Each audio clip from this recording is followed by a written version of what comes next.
প্রিয় দর্শক বন্ধুরা, এই মুহূর্তের জন্য আপার প্রাইমারি থেকে গুরুত্বপূর্ণ খবর, পাশাপাশি পার্শ্ব শিক্ষক মামলার খবর, 2012 আপার মামলার খবর এবং 2016 এসএসসি এসএলএসটির সংবাদ সংক্রান্ত বিষয়ে গুরুত্বপূর্ণ কিছু আপডেট ব্যাক টু ব্যাক কিন্তু উঠে আসছে একই ভিডিওর মধ্যে দিয়ে।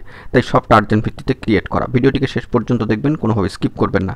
চ্যানেলটিকে অতি অবশ্যই সাবস্ক্রাইব করে নিয়ে সঙ্গে থাকবেন। চলুন কথাবার্তা না বাড়িয়ে আমরা মূল টপিকে ফোকাস করি। এই মুহূর্তে দাঁড়িয়ে গুরুত্বপূর্ণ কিছু খবর আপডেট। আমরা প্রথমেই চলে যাচ্ছি 2012 আপার মামলার খবরে।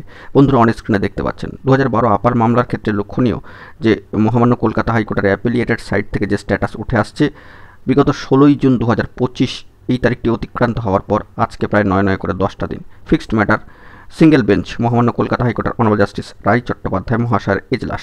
তবে এখনও পর্যন্ত নেক্সট হিয়ারিং ডেট শিডিউলে কোনো পরিবর্তন আসেনি বা কোনো প্রোগ্রেসিভ বা পজিটিভ স্ট্যাটাস কিন্তু এখনও পর্যন্ত উঠে আসেনি কোর্টের সাইটে।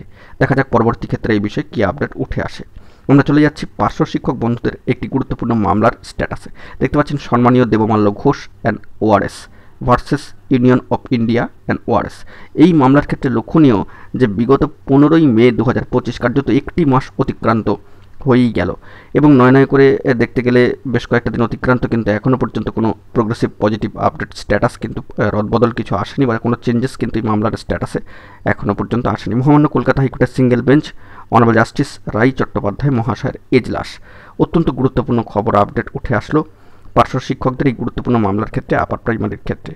তো পাশাপাশি এরপর আমরা চলে যাচ্ছি 2016 আপার প্রাইমারির খবরে এবং সেই নিরিখে দাঁড়িয়ে 2016 আপার প্রাইমারির ক্ষেত্রে বাকি প্রার্থীর সংখ্যা 1289 জন। বারংবার বার্তা দেওয়া হচ্ছে, গতকালকেও কিন্তু বার্তা দেওয়া হয়েছে যে বাকি প্রার্থীদের দ্রুত নিয়োগ সম্পন্ন করতে হবে। যে বাকি প্রার্থী রয়েছেন 1289 জন, তাদের চাকরি সুনিশ্চিতকরণ করতে হবে। এই মর্মে আপার প্রাইমারি 2016 থেকে প্রার্থীরা কিন্তু বারংবার বার্তা দিচ্ছেন বাকি ওয়েটিং বন্ধুদের জন্য। এরপর চলে আসছি 2016 এসএসসি এসএলএসটির সংবাদ এবং এই সংক্রান্ত বিষয়ে অবশ্যই উল্লেখ করতেই হচ্ছে সম্মানীয় বিশিষ্ট শিক্ষক সম্মানীয় সুমন স্যারের তরফ থেকে বারংবার কিন্তু বার্তা দেওয়া হচ্ছে যে কোচবিহার চলো কর্মসূচিতে। আজকে কোচবিহারে গুরুত্বপূর্ণ কর্মসূচির কিন্তু আহ্বান করা হয়েছে। যোগ্য চাকরিহারা শিক্ষক শিক্ষাকর্মী এছাড়াও অন্যান্য বাকি যারা যোগ্য রয়েছেন তাদেরকে কিন্তু আহ্বান জানানো হচ্ছে। এই বিষয়ে বারংবার কিন্তু সামাজিক গণমাধ্যমে বার্তা দিচ্ছেন সম্মানীয় বিশিষ্ট শিক্ষক সম্মানীয় সুমন স্যার মহাশয়। তো সেই নিরিখে দাঁড়িয়ে 2016 এসএসসি এসএলএসটির থেকে কিন্তু গুরুত্বপূর্ণ খবর আপডেট উঠে আসলো। দেখা যাক পরবর্তী ক্ষেত্রে কী আপডেট উঠে আসে। এখন এটুকুই, ভালো থাকবেন, চ্যানেলটিকে সাবস্ক্রাইব করে নিয়ে সঙ্গে থাকবেন। ধন্যবাদ।